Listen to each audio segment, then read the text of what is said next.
Manat. This is where dreams become reality. ये कहानी है मुंबई की उस आलीशान हवेली की जिसे आज पूरी दुनिया मन्नत के नाम से जानती है। लेकिन इसके पीछे शाहरुख खान के एक जिद्दी और फकीर लड़के से बादशाह बनने का गहरा राज छुपा है। जब शाहरुख खान पहली बार दिल्ली से मुंबई आए थे तो उनके पास न तो सिर छुपाने की जगह थी और न ही जेब में भारी भरकम पैसे। वे अक्सर अपने दोस्तों के साथ मुंबई की सड़कों पर घूमा करते थे।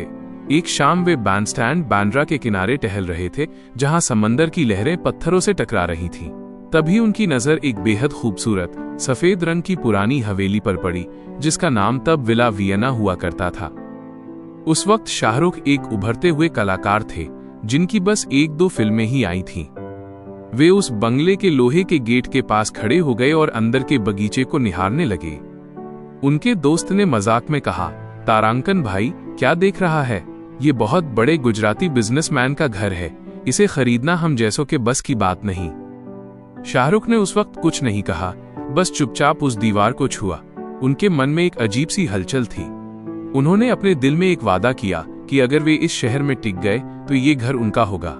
यह बात सुनने में किसी फिल्मी कहानी जैसी लगती थी, क्योंकि उस बंगले की कीमत करोड़ों में थी और शाहरुख तब एक छोटे से किराए के अपार्टमेंट में रहते थे। सालों बीतते गए, शाहरुख किंग खान बन गए। उन्होंने दिलवाले दुल्हनिया ले जाएंगे, कुछ कुछ होता है जैसी ब्लॉकबस्टर फिल्में दी।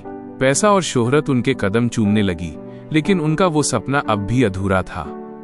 किस्मत देखिए, कुछ सालों बाद उसी बंगले के मालिक ने उसे बेचने का फैसला किया। जब शाहरुख को ये पता चला तो उन्होंने बिना एक पल गंवाए अपनी सारी जमा पूंजी इकट्ठा कर ली।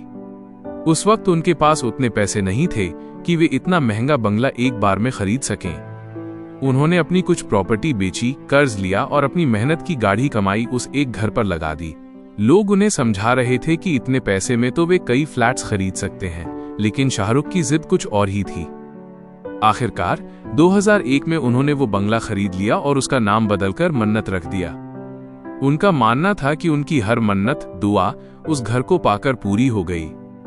आज मन्नत सिर्फ एक घर नहीं, बल्कि एक टूरिस्ट स्पॉट बन चुका है। हर रोज हजारों लोग उस काले गेट के बाहर खड़े होकर बस एक झलक का इंतजार करते हैं। शाहरुख आज भी कहते हैं कि अगर उनसे उनकी सारी दौलत छीन ली जाए तो भी वे मन्नत को कभी नहीं बेचेंगे, क्योंकि ये उनके उस संघर्ष का गवाह है जब उनके पास कुछ भी नहीं था। यह कहानी हमें सिखाती है कि जब आप किसी चीज को पूरी शिद्दत से चाहते हैं तो एक दिन आप उसे हासिल कर ही लेते हैं, चाहे रास्ता कितना ही मुश्किल क्यों न हो।